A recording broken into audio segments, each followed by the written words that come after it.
Bueno, vamos a continuar con el capítulo 1. Realmente ya con este segmento de video pretendemos terminar lo del capítulo número 1. Volviendo a retomar algunos hilos de lo que les comentaba, el canal de Suez fue un gran logro que le dio mucho prestigio a la ingeniería francesa, le dio mucho prestigio a Ferdinand de Lesseps. La construcción del ferrocarril de Panamá, producto del impulso de la fiebre del oro, llevó a Panamá a ser nuevamente la ruta del oro, al igual que lo fue en su momento en la conquista del Imperio Inca por los españoles. Ahora era la ruta de oro por los norteamericanos. Gran cantidad de oro pasaba entonces por Panamá, entre las otras rutas que existían, que era la de Nicaragua y Tehuantepec. Pero la de Panamá permitía, gracias al ferrocarril, generar mayor volumen y hasta a cierto punto mayor seguridad. Pero la construcción del ferrocarril costó demasiado. Ya le decía yo que costó 6 veces más. En ese tiempo se podía estar hablando de aproximadamente 8 millones de dólares el costo del ferrocarril. La construcción más costosa que les mencioné. Y el tiquete de viaje del ferrocarril también, a nivel personal, era también el más costoso. Pero lo importante del ferrocarril, como precedente para las investigaciones, es que arrojó diferentes informaciones en términos de la topografía de la región del río Chagres y la región donde eventualmente se iba a hacer el canal de Panamá. Por ejemplo, ya se tenía previsto la gran brecha de Culebra, del corte Culebra, que se iba a realizar para la construcción de aproximadamente 19 kilómetros. Se había determinado efectivamente la altura de la montaña Culebra, por eso se decía el corte Culebra, de 84 metros. También se había concluido con un mito que se tenía, que el Pacífico y el Atlántico estaban a desnivel, y gracias al estudio del ferrocarril se dieron cuenta que no estaban a desnivel. Eso abría un compás para nuevas evaluaciones de la construcción del canal de Panamá. Pero todavía existía el temor por las enfermedades que se dieron en ese momento. Ahora, ¿cuál era la ventaja de Nicaragua? Por eso es importante que debemos saber cuáles eran las ventajas de Nicaragua.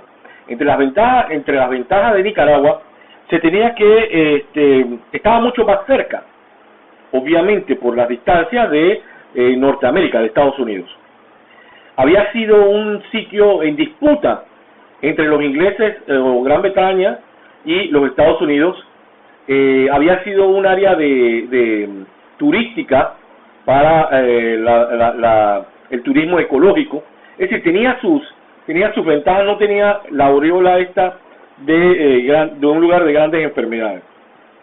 Tanto así que entre los norteamericanos y los ingleses, ellos firmaron un tratado de la amistad, se llama el Clayton-Bulwer, que decía que cualquier interés de construcción de una vía interoceánica por Centroamérica, específicamente por Nicaragua o por Panamá, tenía que ser construido en singularidad en cooperación, ¿no? En cooperación entre ambas potencias. Luego de esto es importante también que ustedes conozcan que ya les mencionaba yo que para 1860 los franceses, pero de forma independiente, es decir, pequeños grupos de franceses hicieron algunas investigaciones, no validaban las investigaciones norteamericanas. Había un ego de la escuela de la ingeniería francesa con la ingeniería norteamericana.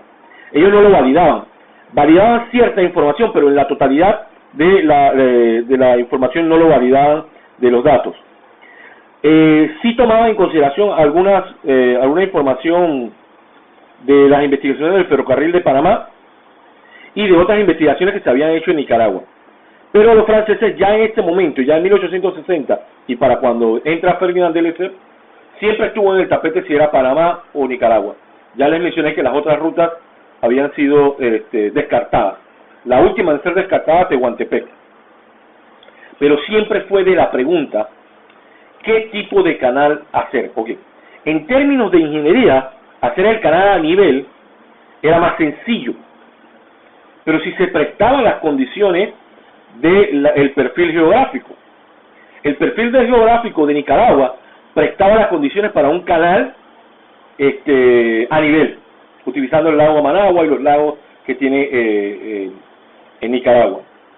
Pero el perfil de Panamá, como la historia así lo redacta y los hechos después, años después o décadas después establecen, el canal a nivel era prácticamente imposible en ese momento, por las condiciones obviamente y el relieve de Panamá.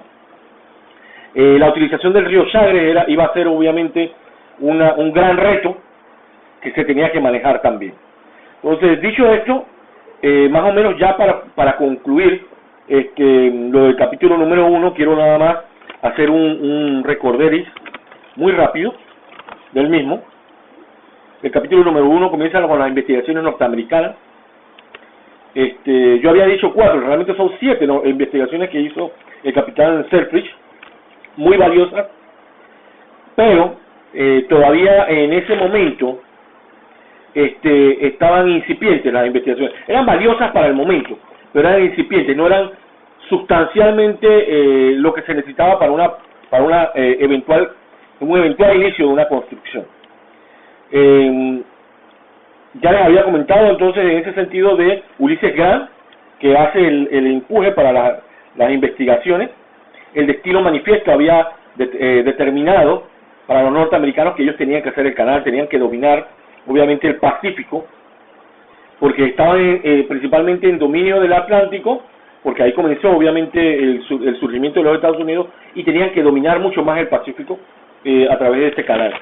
¿Okay? Alexander von Humboldt, la eminencia, determinó varias rutas, era un influenciador en la geografía.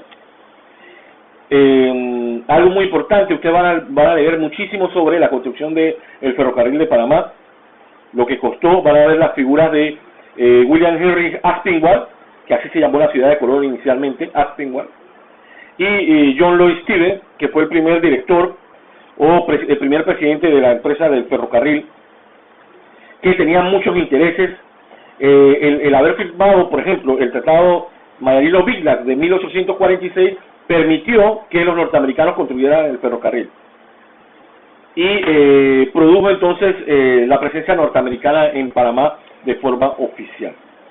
Ya les comenté la cantidad de muertos, se hablaba de 64.000 muertos, 60.000 muertos, les decía yo. Los chinos, murieron muchísimos chinos en la construcción del ferrocarril, eso lo vamos a ver posteriormente, y muchas de las muertes de los chinos en la construcción del ferrocarril no fueron documentadas. Murieron también norteamericanos, de allí que para la construcción del canal de Panamá fueron menos en proporción la mano de obra norteamericana en proporción a la magnitud de la obra, ¿no? Porque no era lo mismo construir un ferrocarril que construir un canal. Entonces, y así sometieron entonces a la construcción a los irlandeses y los chinos, que es la presencia china que tenemos en Panamá desde hace más de 160 años, como lo podemos ver, más 170 años de la presencia china en Panamá. Con esto estamos terminando entonces el capítulo número 1. Creo que les he conversado lo más puntual. La lectura con esto que les estoy conversando les debe ser mucho más fácil para digerir. Ya el segundo capítulo lo vamos a ver mañana con la grabación. Habla del héroe, o sea, habla de la figura de Ferdinand de Lesseps, ya con el proyecto francés en su ejecución, en su visualización en Panamá o en Nicaragua, porque esa era la disputa, y la personalidad, la obra de Ferdinand de Lesseps con la construcción del canal de Suez. Creo que ahí vamos a ver en el capítulo número 2, y curiosamente se llama El Héroe. Ya van a ver la personalidad de él, un diplomático. Yo lo llamo hasta cierto punto un gran charlatán. Tenía el discurso, la retórica, pero el contenido era fácilmente descartable si se utilizaba las medidas de la ciencia. La cuestión que él no quiso aceptar, sometió a los ingenieros franceses a sus ideales y a su forma de concepción del proyecto del canal. Pero vamos a dejarlo hasta allí. Con esto terminamos el capítulo número 1. Le estoy dando un buen empujón para iniciar con su lectura. Tienen que leer, muchachos. Bueno, nos vemos. Chao.